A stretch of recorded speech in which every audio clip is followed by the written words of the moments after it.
তো মানে এখন ডিভোর্স হওয়াটা বাদ আছে, ওইটা আম্মু আর কি পাকাপোক্ত করার মতো একটা। আসসালামু আলাইকুম everyone, welcome to my channel Shakib big family. তো আজকের ব্লগটা খুবই ছোট হবে, আর আমি একটু অসুস্থ, আর হচ্ছে আজকে মানে আমার ভার্সিটির প্রথম দিন ছিল।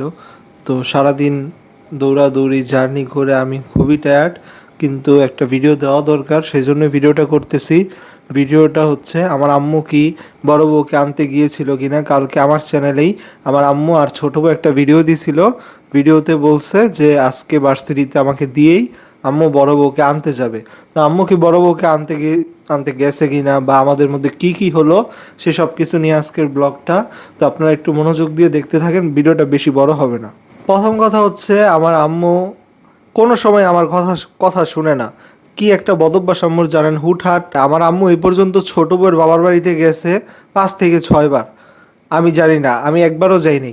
ঠিক আছে, আমি একবারও যাইনি ছোট বউয়ের বাবার বাড়িতে, উনি 4-5 বার চলে গেছে। একবার গিয়া খাবার নিয়ে আসছিল, আরেকবার গিয়া ওনারা ড্রেস কিনতে টাকা দিছিল। তো আবার ছোট বউয়ের বাবার বাড়ির বিষয়টা কি, আম্মু যায় আবার একটা বিষয় নিয়ে ঝগড়া লেগে যায়। আর কি, ছোট বউয়ের বাবার বাড়িতে হচ্ছে গ্রামে একটা মানুষ এক এক কথা বলে। তো দিন শেষে সম্পর্কটা আর ভালো থাকে না আমাদের, এমনই চলে আসতেছে। আমাদের সাথে তো একদমই ভালো থাকে না। আমার মার একটা বদভ্যাস, ছোট বউয়ের বাবার বাড়িতে কয়দিন পর পর চলে যায়। ছোট বউয়ের বাবার বাড়ি থেকে এইভাবেও খোঁটা দেওয়া হয়েছে, মানে আমার আম্মু কি কোনো কিছু লোভে যায় কিনা এরকম খোঁটাও দিছে, তাও আম্মু কেন জানি যায়। ছোট বউয়ের মা ভালো, ছোট বউয়ের ভাই ভালো, ছোট বউয়ের বাবা ভালো, আম্মুর কাছে ছোট বউয়ের পরিবার খুবই ভালো। আর বড় বউয়ের পরিবার সামান্য একটু দোষ করুক না করুক, আম্মুর কাছে বড় বউয়ের পরিবার মানে সামান্য একটু দোষ করলেও বড় বউয়ের পরিবার খারাপ। আমার আম্মুর এই একটা খুবই বাজে বাজে অভ্যাস আছে। আমার মা দেখে আমি বলবো না এমন না, আম্মুর এটা মেনে নেওয়া উচিত। বড় বউয়ের পরিবারে একটু দোষ করলে আম্মু এটা সহ্য করতে পারে না। এদিকে ছোট বউয়ের বাবার বাড়ির সাথে 2 দিন পর পর ঝগড়া লাগে, তো আম্মু আবার ওই বাড়িতেই চলে যায়। তো এটা এখন জানি না কি কারণে আম্মু এমন করে, মনের ভিতরে কি আল্লাহই জানে। সরকারি চাকরিজীবী ছোট বউয়ের পরিবার, বড় বউয়ের পরিবারে কেউ সরকারি চাকরিজীবী নাই। তো আম্মুর আর কি স্ট্যাটাসের সাথে যায় না নাকি, এটা আম্মুই ভালো বলতে পারে। তো আমার স্ট্যাটাসের সাথে ভাই যায়, মানে ভালোবাসাই হচ্ছে সবচেয়ে বড়, মানে ভালোবাসাই যথেষ্ট, অন্য কিছুর কোনো প্রয়োজন নাই। বড় বউ তো আর ভিক্ষুকের মেয়ে না, বড় বউয়ের ফ্যামিলি যথেষ্ট স্ট্যান্ডার্ড। সরকারি চাকরি করা লাগে, বেসরকারি চাকরিতে সরকারি চাকরি থেকে বেশি বেতন। তো সরকারি চাকরিজীবীরা বিভিন্নভাবে ইনকামটা একটু বেশি করতে পারে, সেটা আপনারা জানেন, ওই সব কিছুতে আমি না যাই। এবার মূল কথায় আসি, বড় বউয়ের পরিবার সম্পর্কে একটু বলি। বড় বউয়ের বোন বিয়ে করছে 26 বছরে। তো বুঝেন, মেয়েদের বিয়ে দিয়ে দেয়। ছোট বউ যে গ্রামে থাকে, ছোট বউ ইন্টারে পরে বিয়ে দেওয়ার মানে তাল উঠে গেছিল, এরপরে তো সতীন হইলো তাড়াহুড়া কইরা, মানে ছোট বউরে বিয়ে দিয়ে দেয় ইন্টারে পরে, এই অবস্থায়। আর বড় বউয়ের বোনরে বিয়ে দিছে 26 বছরে গিয়ে, বিয়ের কোনো প্যারাই দেয় না এই ফ্যামিলি থেকে। মানে তারা শহরে থাকে, শহরের স্ট্যাটাসটা পুরো মেনটেন করে। আর ছোট বউর ফ্যামিলিতে সরকারি চাকরিজীবী আছে, সব কিছুই আছে, কিন্তু মানে আশেপাশের মানুষের কথা তাদের মধ্যে অনেক প্রভাব ফেলে। এই দিক থেকে বড় বড় পরিবার অনেক ভালো, মানুষজন কি বলতেছে তারা এটা ধরে না। এই দিকটা অ্যাপ্রিসিয়েট করার মতো, ওনারা নিজেদের সিদ্ধান্ত নিজেরা নিতে পারে, আর এইটাই উচিত। শহর বুঝি না, গ্রাম বুঝি না, মানুষ কি বললো এগুলো কোনো সময় পাত্তা দেওয়া উচিত না। নিজের সিদ্ধান্ত, নিজের কাছে যেটা ভালো মনে হয় সেটাই করা উচিত। ছোট বউয়ের মা মানুষের কথা শুনে আজকে 5 বছরে, 5 বছর চলতেছে, 5 বছরে আইসা আমাতুরের সাথে একটা দিন সময় কাটাইতে পারে না। আর বড় বউয়ের মা রাইখা দিছে, আজকে কয় মাস ধরে আব্দুর রহমানরে রাখতেছে, দিবেই না আব্দুর রহমানরে। তো এই হচ্ছে গিয়ে পার্থক্য, মেন্টালিটির অনেক পার্থক্য করে দেয়। আশেপাশের মানুষের কথা শুনলে জীবনে কিছুই করা যায় না। আচ্ছা যাই হোক, অনেক এক্সট্রা কথা হয়ে যাচ্ছে, এবার মেইন কথাটা আসি। আমার আম্মুরে আমি বড় বউয়ের বাড়িতে যাইতে দেই নাই।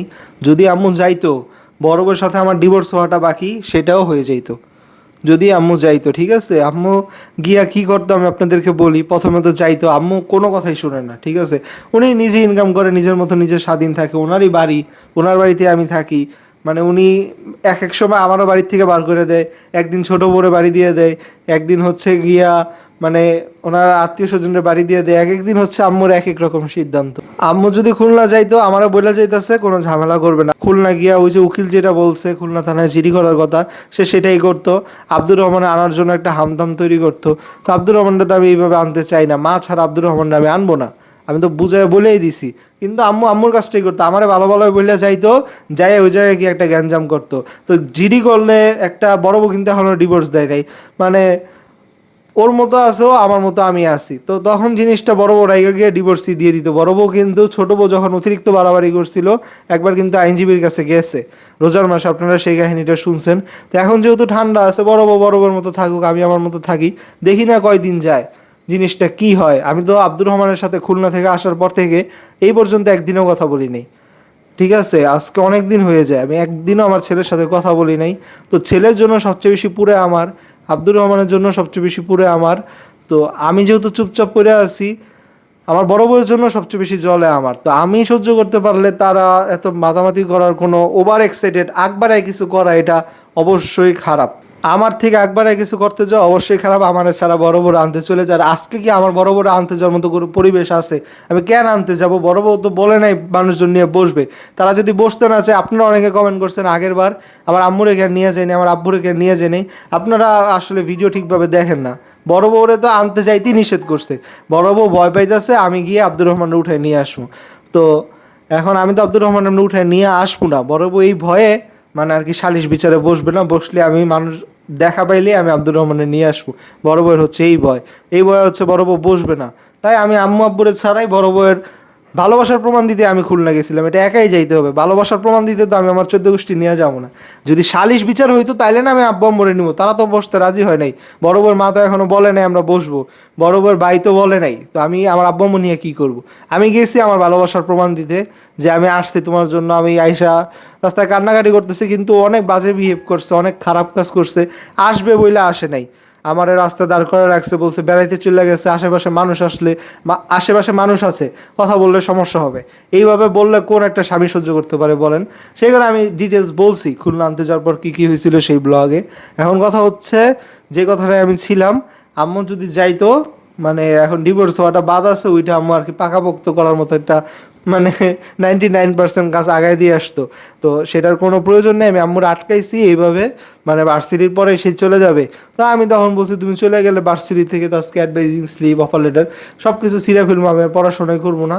তো আম্মু আবার আমার পড়াশোনাটা নিয়ে একটু বেশি সেন্সিটিভ, এটা আপনারা তার কথা শুনলেই বুঝবেন। সে সব কিছুর মাঝে ওই পড়াশোনা নিয়ে আসা। আসলে সে চাকরি করে অনেক বছর ধইরা, তো তার আর কি একটা স্বপ্ন, নিজের একটা মাত্র ছেলে। তো অনেক মানুষের অনেক কথাই শুনছে, তারা আর কি অনেক হাই সার্টিফিকেট নাই, কিন্তু সে অনেক পরিশ্রম দিয়ে উঠে গেছে, অভিজ্ঞতা দিয়ে উঠে গেছে। তা আম্মুর এত উপরের পজিশনে উঠছে, অনেক সার্টিফিকেট ওলার মানুষরা পারে না, ঠিক আছে? অনেকের সার্টিফিকেট আছে, আলহামদুলিল্লাহ বাড়ি করতে পারেনি। উনি নারায়ণগঞ্জের মতো জায়গায়, এত ভালো জায়গায় বাড়ি করে একটা সম্মানজনক পেশায় আছে, কিন্তু তার ওই সার্টিফিকেটের একটা জ্বলনি রয়ে গেছে। অত ভালো না, অনেক রেজাল্টও অত ভালো না, অনেক হাই গ্রেডও না, অভিজ্ঞতা দিয়ে উঠছে। তো ওনার ওই জ্বলনটা উনি আমার এদের মিটাইতেছে। আমার আবার সব রেজাল্টই ভালো, আমার এসএসসি, এইচএসসি, জিএসসি সব A+ এবং চান্সও পেয়েছি ভালোভাবে। তো ভালো সাবজেক্টে ওনার আমার নিয়ে একটু পড়াশোনা নিয়ে হাইলি ডিমান্ড। তো সেই সুতা দিয়ে আমি আম্মুর আটকাইছি। আম্মুর ওই জায়গায় যাওয়ার কোনো প্রয়োজন নাই, যেভাবে আছে সেভাবেই চলবে, আমি আমার মতো থাকবো। বড় বউ যেদিন নিজ থেকে ইচ্ছা হবে ফিরে আসবে, আমি বড় বউরে নিয়ে আলাদা থাকবো। আচ্ছা গাইস, ভিডিওটা একটু কাট পড়লো, আমি আজকে কথা গুছায় বলতে পারি নাই, আমি জানি, কারণ আমি বুঝতেই পারতেছেন আমি অনেক টায়ার্ড, খুবই তাড়াহুড়া করে ভিডিওটা করতেছি। না হলে আপনারা অনেকে আশায় থাকবেন আম্মু হয়তো আনতে গেছে, কি হয়েছে না হয়েছে। আসলে আম্মু আনতে যায় নাই, আম্মু গিয়ে ওই কাজগুলাই করতো, একটু হামতাম করতো, পরে জিনিসটা খারাপের দিকে যাইতো। এটা কোনো ভালো সমাধান না। ওরা এখনও নিজ থেকে বসতে চায় না।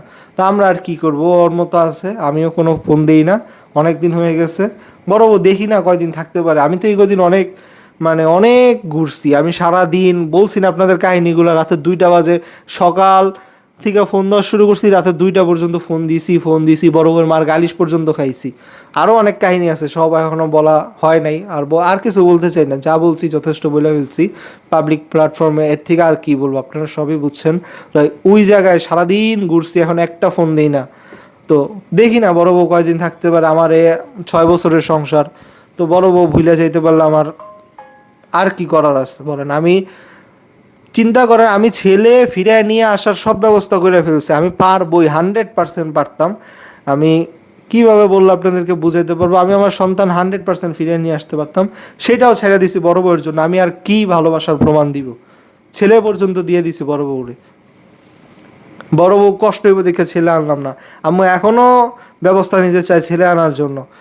তো আমি এভাবে চাই না, আমি চাই বড় বউ ছাড়া ছেলে আনবো না, আনলে বড় বউ সহ আনবো। তো সেটা বড় বউ যেহেতু বসতে চায় নাই, বড় বউর পরিবার থেকে বসতে চায় নাই, আম্মুর যাওয়ার তো কোনো মানে হয় না। বড় বউরে আমি রাজি করাইতে না পারলে আমার ভালোবাসা আম্মু কি রাজি করবে? আম্মু বড় বড় অনেক কষ্ট দিছে, ছোট বউ বড় বড় অনেক কষ্ট দিছে। আমি আমার সব কিছু ছাইড়া দিয়েছি বড় বউয়ের জন্য, ছেলে দিয়ে দিছি, সর্বোচ্চ ধৈর্য দেখায় যাইতেছি, খুলনা গিয়ে রাস্তায় পড়ে রইছি।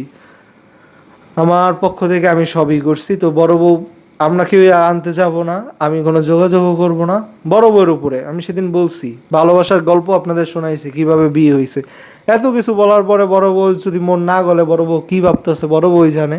তো এতটুকু বলবো, বড় বউ যদি ফিরে আসে আমি আলাদা রাখবো, সব কিছু সুন্দরভাবে করব, কোনো ঝামেলা কেউ করতে পারবে না। আগে তো ধরেন ওদের 200 দিনের মাঝে মিল ছিল, আমি এই জিনিসগুলো অতটা কেয়ার করতাম না, হয়তো বড় বড় একটু বেশি সময় দিতাম, ছোট বড় একটু বেশি দিতাম, মানে খুব যে পাই টু পাই হিসাব করে চলতে হবে সেটা করতাম না, কারণ 200 দিনের মিল আছে। কিন্তু আমি কারো ক্ষেত্রে একটু কম হইলে আরেকজন মাফ করে দিবে, হক 50 মানে হক একদম 100 আদায় করতে হবে এইভাবে চিন্তা করি নেই, মানে দুই বইয়ের অধিকার ঠিকভাবে আদায় করতে হবে এতটা সিরিয়াসলি নিই নেই। এখন আমি এটা নিব, এটা আমি ওয়াদা করতেছি, কারণ এখন আমার দুই বইয়ের মাঝে মিল নেই, আমার এটা ব্যালেন্স করতে হবে। এখন এটা আমার দায়িত্ব, আমি সব কিছু কীভাবে করবো। আগে ভাবছি বড় বউ ছোটো বউরা আনছে, বড় বউ সব দেখে ফেলবে, কিন্তু দিন শেষে বিয়েটা তো আমিই করছি, আমারই সব কিছু দেখতে হবে। তো এটাই হচ্ছে কথা, আমি কথা দিচ্ছি আমার পক্ষ থেকে, মানে কোনো কিছুতে কোনো কমতি হবে না, আমি দেখে রাখবো। বড় বউয়ের শাশুড়িও কিছু না, বড় বউয়ের সতীনও কিছু না, স্বামী সব, বিয়ের পরে স্বামী সব। আচ্ছা যাই হোক গাইস, বাকি কথা কালকে বলবো, আজকে আমি গুছায়া কিছু বলতে পারতেছি না, নিজেরই খারাপ লাগতেছে, প্রচণ্ড মাথা ব্যথা। আল্লাহ হাফিজ।